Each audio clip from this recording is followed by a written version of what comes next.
un temps sur le télétravail. Voilà, on va découvrir ce qu'est le télétravail parce que c'est une notion qui n'est pas forcément facile à comprendre. Il y a beaucoup d'ambiguïté. Et comment l'encourager dans les territoires? Est-ce que ça peut sauver certains territoires? Merci Cécile Dubarry. On démarre avec une toute petite vidéo. Elle va durer 3 minutes 40. Ça permettra à tout le monde de retrouver ses esprits. J'appelle les deux Philippe, Enjolras et Plante-Rose, en tribune. Enjolras, Plante-Rose, vous êtes les bienvenus.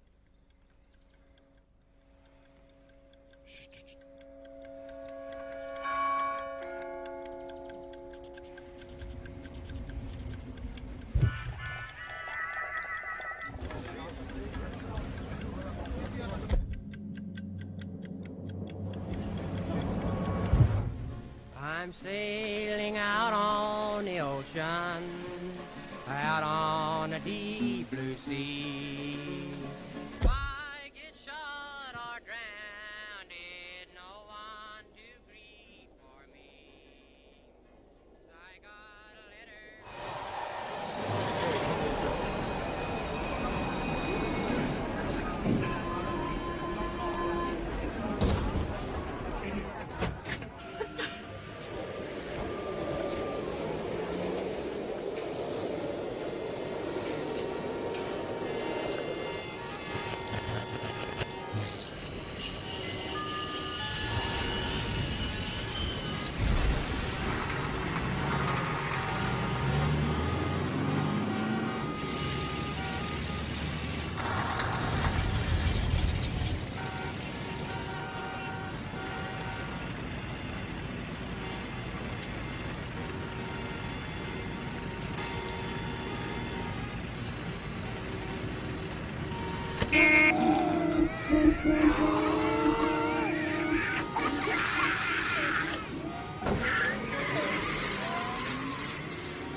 Alors on devine que je crois que cette société c'est peut-être pas une société d'ailleurs, c'est de la promotion de télécentres. Oui, c'est un réseau de centres de télétravail. C'est ça la vie quotidienne de millions de salariés. Est-ce que c'est ça que vous avez envie pour leurs enfants et les vôtres?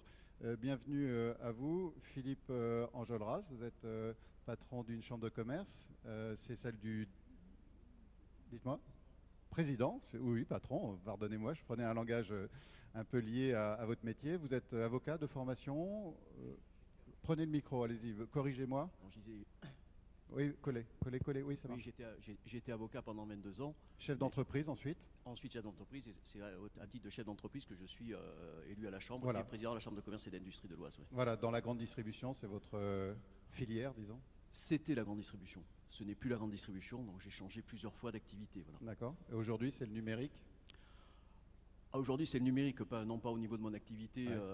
professionnelle, mais c'est vrai que c'est un des dossiers sur lesquels on travaille sérieusement au niveau de la Chambre de commerce et d'industrie.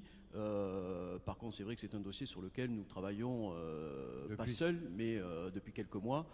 Mais nous travaillons avec le Conseil général de l'Oise, dans la mesure où effectivement l'idée que nous avons du télétravail, de l'organisation possible du télétravail, c'est un échelon départemental, donc fatalement nous devons travailler avec le Conseil général.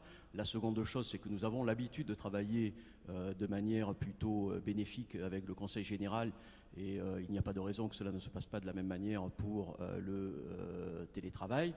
L'autre chose, c'est qu'effectivement, de par la personnalité de son président, le Conseil général de l'Oise est assez, je dirais, orienté vers tout ce qui est numérique, et c'est vrai que le télétravail, par définition, utilise cette technique, mais nous travaillons aussi avec des communes. La première avec laquelle nous avons travaillé est la commune de Saint-Leu-d'Esserand, sur laquelle il y a un projet concret de télétravail, de même que nous travaillons avec la commune maintenant de Senlis, sur laquelle il y a aussi un projet concret de centre de télétravail, la Chambre souhaitant également développer sur ses propres bâtiments, dans ses propres bâtiments, 2 centres de télétravail, un à Beauvais et un à Compiègne. Ce que vous appelez un centre de télétravail, donc ça fait quelques mois qu'effectivement vous commencez à construire les réseaux avec cette finalité d'ici la fin de l'année d'ouvrir des centres. C'est pour accueillir quel type de salariés? Des créateurs qui travaillaient auparavant chez eux, par exemple, ou des entrepreneurs, ou les salariés de telles grandes entreprises qui en ont marre de faire du commuting et qui vont trouver refuge chez vous? Alors, il y a certainement autant d'idées là-dessus qu'il y a de participants à nos comités de pilotage. Cela dit, ça n'a pas grande importance dans la mesure où l'objectif final, c'est de réaliser les centres et de mailler autant que faire se peut le territoire d'un certain nombre de centres de télétravail. Vous dites l'important, c'est le lieu, et on verra bien qui naturellement s'y invite. Ce que je dis, l'important, c'est de faire les choses. C'est-à-dire qu'une fois qu'on a passé la phase d'analyse, d'étude, de faisabilité, après, ce qu'il faut, c'est faire les choses. Et à partir du moment où on pense que ces choses sont intéressantes à la fois pour les salariés et pour les entreprises, l'important, c'est de les faire. Il y a un moment où il faut passer au concret. Par contre, pour répondre à votre question, la position de la Chambre de commerce et d'industrie sur quel est le type de personnes auxquelles ça s'adresse, pour nous, dans un premier temps, ce sont des gens qui travaillent déjà sur Paris, ceinture parisienne, mais l'objectif pour nous est sur notre territoire, dans la mesure où nous, en tant que Chambre de commerce et d'industrie de l'Oise, nous avons vocation à travailler au développement de notre territoire, que ce soit le développement économique ou le développement de l'emploi, c'est effectivement inciter des entreprises à embaucher spécialement leurs salariés habitants de l'Oise, dans la mesure où existeront ces centres de télétravail. Toute petite réaction, on va découvrir votre voisin sur le film, sur cette atmosphère assez sombre proposée en termes de qualité de vie par cette illustration. Je pense que au-delà du dessin, au-delà du trait, tout ce qui est indiqué là-dessus est exact. Je ne sais pas exactement dans les principes, dans les chiffres exacts, mais tout ça est une réalité.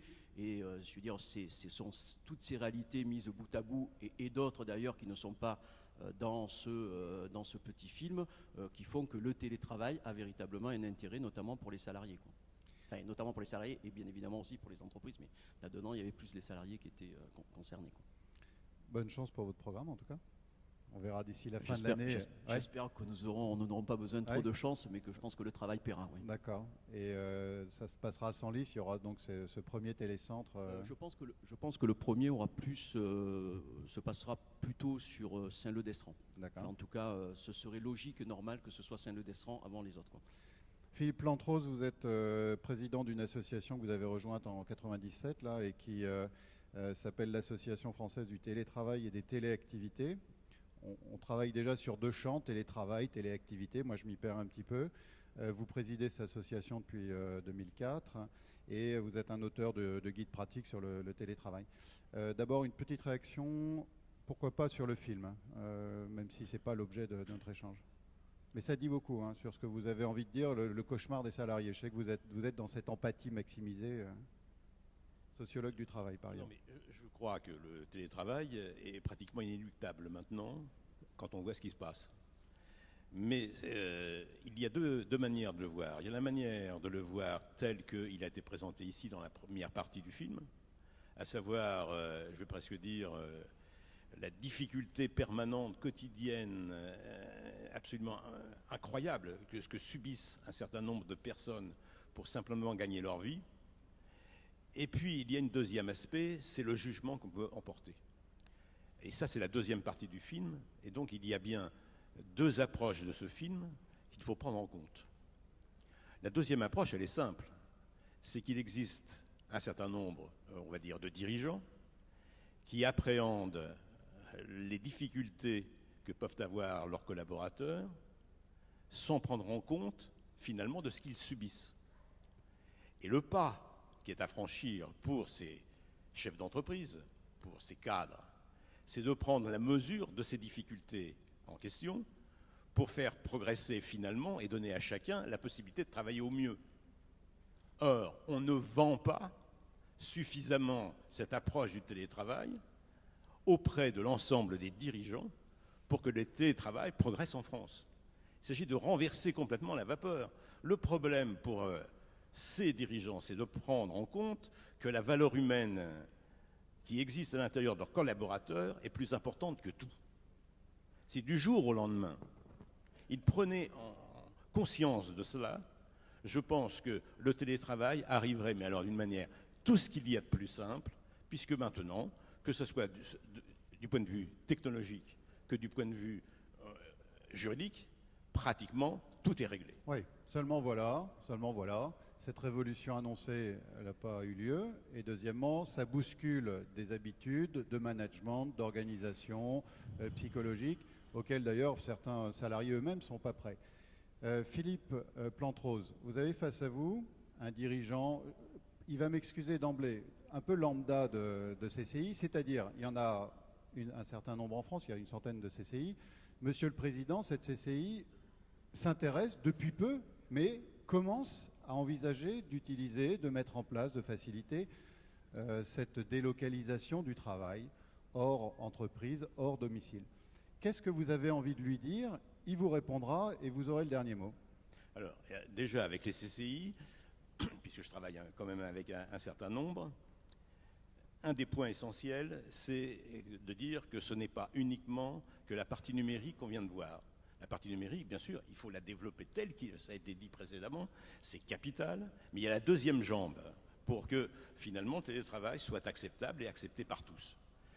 Vous avez à l'intérieur des chambres de commerce et d'industrie des services qui sont des services de conseil au niveau du management. Vous avez des formations qui sont apportées à l'ensemble des dirigeants dans le domaine des ressources humaines. La partie télétravail et la partie, je vais dire, surtout de mise en place et de prise en compte des difficultés que peuvent avoir les collaborateurs doivent être repositionnés dans ce qui est dit, dans ce qui est proposé, dans ce qui est analysé. J'irai même plus loin. Aujourd'hui, on sait très bien que nous sortons d'une société où nous sommes encore dans une société du jugement. Cette société du jugement dans l'entreprise, elle est issue pratiquement de ce qu'on a eu du point de vue éducatif. À savoir que finalement, comme j'étais prof de maths, je peux le dire, lorsque vous avez un élève qui a des notes, enfin qui ne répond pas très exactement aux questions que l'on pose, on le note dans une hiérarchie, et quand il est à 3 ou 4, on lui donne un jugement, ne travaille pas assez, ne fout rien, encore un effort aura dépassé le stade de la nullité, etc., etc. Autrement dit, on juge la personne et non pas le rapport qui existe dans la partie pédagogique qu'il faudrait avoir. Si l'élève se retrouve avec des difficultés, pourquoi? Alors que l'on va juger la personne. Le problème, c'est pourquoi en est-il arrivé là? De la même manière, lorsque l'on arrive en retard au boulot, pourquoi est-il arrivé au boulot? Et la seule réponse qui est pédagogique ou qui est managériale, c'est de dire qu'est-ce qu'il faudrait mettre en place, pour que l'élève ait une note beaucoup plus importante, ou avance, ou progresse. Et pour ce qui est du manager, que faudrait-il mettre en place pour que finalement le retard ne soit pas quelque chose de négatif, ni pour lui, ni pour l'entreprise? Et là, on s'aperçoit qu'il n'y a qu'une seule solution, c'est que dans bien des cas, il faut mettre en place le télétravail. Alors, ce n'est pas seulement à ce niveau-là, mais si on prend, puisque Nicole, qui m'avait fait un slide là-dessus, c'est de dire que, par exemple, la mise en place du télétravail simplement à 2 jours par semaine, c'est un mois et demi de gains approximatifs pour les gens équivalent travail, pour les gens qui travaillent en région parisienne. Voilà.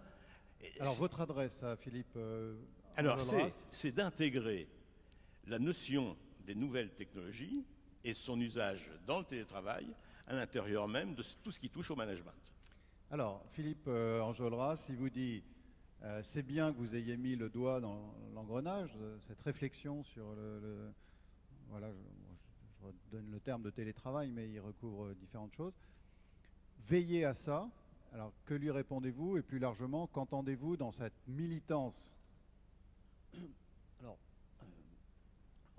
en ce qui nous concerne, je dirais que l'intérêt, l'étude et le travail sur ce sujet est un petit peu trop récente, comme vous l'avez souligné, quelques mois, pour parler véritablement de militantisme pour le télétravail, ce qui n'est pas le cas de M. Planteros, qui lui, je crois, est investi là-dedans depuis un certain nombre d'années. Par contre, je pense qu'il faut, en tout cas c'est le rôle que s'est assigné la Chambre de commerce et d'industrie de l'Oise sur ce sujet, avec les autres partenaires dont j'ai parlé tout à l'heure, il faut avoir une attitude volontariste. Là, par contre, je pense qu'au niveau de la Chambre de commerce et d'industrie de l'Oise, nous avons véritablement une volonté de voir se mettre en place sur le territoire de l'Oise des centres de télétravail. Le problème d'une Chambre de commerce et d'industrie, c'est effectivement de propager la bonne parole dans des clubs, etc. Mais la réalité, c'est que ce que nous voulons, c'est que les choses se fassent de manière très concrète. Le télétravail, nous organisons régulièrement, nous organisons des réunions, mais à quoi sert de parler longtemps du télétravail si aucun centre de télétravail ne se crée dans l'Oise? Ce qu'il faut par contre, c'est que ça fonctionne. Il n'y aurait rien de pire qu'un centre de télétravail qui ne fonctionne pas, en tous les cas, sur le moyen ou sur le long terme. Ensuite, comme je le disais, pour que l'ensemble des problèmes qu'a évoqué M. Planteros soient résolus, il ne faut pas un centre de télétravail. Il faut mailler un territoire de centres de télétravail. Il ne faut pas remplacer, par exemple, pour le sud de l'Oise, les 35 km à faire vers Paris par 35 km à faire en provenance du milieu de l'Oise. Donc il faut véritablement, pour que ça puisse jouer son rôle plein et entier vis-à-vis du confort de vie et de trajet des salariés, que le territoire soit le plus maillé possible. Enfin, pour lui répondre, moi en tant que président de la Chambre de commerce et d'industrie de l'Oise, malheureusement, ce n'est pas que les chaînes d'entreprise de l'Oise qu'il va falloir que je persuade, parce que mon gros réservoir, ce sont les entreprises qui ont leur siège à Paris et en périphérie parisienne, notamment par exemple la Défense. Donc il faudrait que j'aille, moi, persuader mon collègue président de la Chambre de commerce et d'industrie de Paris, mais comme on n'est jamais mieux servi que par soi-même, ce qu'il va falloir, c'est qu'au niveau des instances de l'Oise, je parlais de ce fameux comité de pilotage qui regroupe un certain nombre de gens, nous fassions de la prospection commerciale, entre guillemets, dans un premier temps auprès des entreprises de Paris, région parisienne, qui emploient déjà des Isariens et des Isariennes pour leur dire est-ce qu'on ne pourrait pas faire l'expérience pendant un certain nombre de mois de télétravail avec ces salariés que vous avez déjà. L'idée, dans un second temps, une fois que ça aura marché, étant de proposer ce service de télétravail qui existera dans l'Oise aux entreprises qui, elles, embaucheront de nouveaux salariés et qui, parce qu'il y aura la présence de ces centres de télétravail, préférera les employer parce qu'ils sont de l'Oise que parce qu'ils sont d'un autre territoire ou d'un autre département. Monsieur Enjolras, je suis dans ce village que vous évoquiez avec ce centre qui va être inauguré, je vous le souhaite. à quoi il ressemble? J'entre, il y a combien de mètres carrés? Comment c'est disposé? Il y a des... Et puis deuxièmement, qui sont au bout de 3 mois de fonctionnement, qui sont par exemple, les 2 premières personnes que je vais rencontrer et qui seront des utilisateurs, des clients, Alors, selon vous, hein. Alors, les utilisateurs, les clients, moi je ne peux pas vous dire quels seront les premiers utilisateurs. J'ai parlé des locaux, j'ai parlé tout à l'heure de Saint-Leu-d'Estran pour une raison très simple, ça a été une raison d'opportunité où nous avons été contactés par la mairie de Saint-Leu-d'Estran pour travailler sur ce projet-là parce que la mairie savait que nous nous intéressions au télétravail, parce que nous avions l'habitude de travailler avec eux sur autre chose qui est un port fluvial à Saint-Leu-d'Estran. Donc nous avions une qualité de travail ensemble qui a joué dans la balance. Et la dernière chose, pourquoi le télétravail? Parce qu'ils avaient un local disponible dont ils réfléchissaient à l'utilisation future, sachant qu'il y a pas mal d'habitants de Saint-Leu-d'Estran qui vont travailler sur Paris. Parce qu'effectivement, quand je disais tout à l'heure, il faut être concret. Quand vous interrogez les Isariens qui vont travailler à Paris ou en région parisienne, par exemple sur les quais de gare, en leur demandant est-ce que le télétravail, on leur explique rapidement ce qui peut être le télétravail, on leur dit est-ce que ça vous intéresserait, 90% disent ça m'intéresserait énormément. Quand par contre vous allez dans un dîner, dans un rendez-vous, voir une entreprise parisienne en leur disant est-ce que vous seriez intéressé par le télétravail, c'est vrai que je vous prie de croire que les quelques réponses que nous avons pu avoir, on est loin, très loin des 85%. Il y a une vraie habitude, un vrai changement d'habitude, et ça va être un vrai travail, certainement le plus difficile. Après, dans le centre dont vous me parlez, il y aura forcément la première personne, j'espère que vous rencontrerez, ce sera la personne qui fera partie du centre lui-même et qui organisera tout ça, qui sera présente, je dirais, à demeure dans ce centre-là. Et puis parmi les salariés des entreprises, il est bien évident que le télétravail ne s'adresse pas forcément à tout type d'emploi dans les entreprises. Donc on a plus affaire aux services, aux travaux qui sont les travaux du chiffre, les travaux du secrétariat, les travaux de ce type-là, qu'effectivement la production en usine. Voilà. Donc c'est plutôt ce type de personnel qu'on va trouver. Mais je pense que même si on peut avoir des idées assez grossières, je pense qu'au fur et à mesure que l'expérience va se concrétiser, là on pourra, au bout d'un certain nombre de mois, voir quel est le type de population, quel est le type de salarié d'emploi. Combien de bureaux, combien de mètres carrés, vous savez, vous avez déjà vu ça? Alors, on sera à peu près sur 200 mètres carrés sur ce premier centre, sachant que l'objectif, effectivement, d'avoir, selon les endroits, je pense que pour Saint-Leu-d'Estran, c'est une surface qui est tout à fait en phase avec l'importance de la commune de Saint-Leu-d'Estran. Par contre, après, les surfaces dépendront évidemment de l'endroit où il sera implanté. Ici, ça vous intéresse d'en faire un? Ici? Non. Pourquoi? C'est pas pratique? Oui, je pense que c'est pas pratique du tout. Enfin bon, j'espère que la question était une boutade. Oui. Philippe Planterose, sur la réponse de ce représentant du réseau et à travers lui d'entrepreneurs. Il y aurait tellement à dire, je dirais que ça serait bien qu'on se rencontre en allant beaucoup plus loin. Bon, ceci étant, le problème que l'on a aujourd'hui, c'est finalement de comprendre ce que c'est que le télétravail. Le télétravail, c'est la possibilité de travailler en dehors des locaux de son employeur, quel que soit le lieu où on en est, à partir du moment où on utilise les technologies de l'information comme support. Donc autrement dit, on est rattaché plus ou moins à son serveur ou au cloud qu'il peut utiliser d'une manière conjointe. À partir de là, est-ce suffisant? Ah non. Parce que télétravailler, on peut télétravailler à partir de là, aussi bien à 20 mètres du bureau de l'employeur, qu'on peut travailler chez soi, qu'on peut travailler justement dans ces centres qui sont ces télécentres ou ces espaces de coworking qui se mettent de plus en plus en place. Il y a donc un deuxième élément qui arrive tout de suite derrière, c'est de travailler au mieux, là où on est le mieux pour travailler. Ça veut dire, est-ce qu'il faut toujours travailler chez soi ou est-ce qu'il faut travailler toujours dans un télécentre ou dans les locaux de l'employeur? Non. Ça va être en fonction même du travail que l'on a à effectuer. Ça va être aussi en fonction de ce que l'on va trouver dans ces télécentres. Ça va être aussi en fonction de ce qu'on a comme espace chez soi, ce que l'on a comme famille qui y reste. Autrement dit, quand on commence à étudier ce que c'est réellement que le télétravail, il faut prendre en considération bien autre chose même que le travail lui-même, puisqu'il va falloir prendre en compte la vie que l'on peut avoir à partir du moment où on utilise un lieu pour travailler. Et là, c'est un problème d'adaptation. Et adaptation dont la responsabilité incombe prioritairement au salarié lui-même pour ce qui est de l'exercice de sa fonction quand il est au travail. Si bien que lorsque l'on met en place, par exemple, des télécentres comme il vient d'être exposé, est-ce que ça répond réellement aux besoins des salariés qui se trouvent à cet endroit pour pouvoir travailler près de chez soi, ou est-ce qu'ils vont déjà venir de 10 km, de 15 km ou de 20 km? Est-ce que, pour les gens qui sont là, est-ce qu'ils vont trouver tous les services complémentaires dont ils ont besoin pour pouvoir venir à cet endroit-là? Et l'employeur va dire, est-ce que je prends en charge ces locaux ou est-ce que je paye pour ces locaux alors que j'ai des locaux déjà dans Paris? Donc s'il n'y a pas une étude approfondie, entre guillemets, pour les uns et pour les autres, des moyens à mettre en œuvre, je vais presque dire qu'un local, quel qu'il soit, c'est insuffisant. Par exemple, dans d'autres endroits du monde, et en particulier, si on prend les Pays-Bas, la Belgique, qui est pas loin quand même, on va trouver des haltes-garderies nécessairement juste à côté. On va trouver de la restauration. Excusez-moi, j'ai un chat dans la gorge.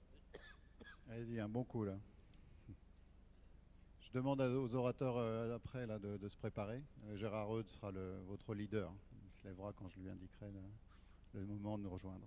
Ça va mieux. Vous savez que vous vous engagez dans votre dernière phrase là en plus. Comment? C'est votre dernière phrase, on va commencer à terminer. Donc on va trouver des services annexes de telle façon que l'on puisse travailler correctement. Mais on va trouver également tout ce qu'il y a dans l'usage même des technologies au plus haut point, de la visiophonie, salle de réunion, etc. etc. Autrement dit, là, c'est à nouveau une nouvelle économie des espaces de travail qui est en train de se mettre en place. Et c'est dans cette logique-là qu'aujourd'hui, nous devrions, au niveau des institutions, rechercher davantage ce qu'il faut mettre en place pour que le télétravail devienne, enfin, les lieux de télétravail deviennent des espaces de vie de travail. Voilà. Merci pour cette perspective ou cette sorte d'avertissement ou de mise en garde. On va vous remercier tous les deux, messieurs Philippe.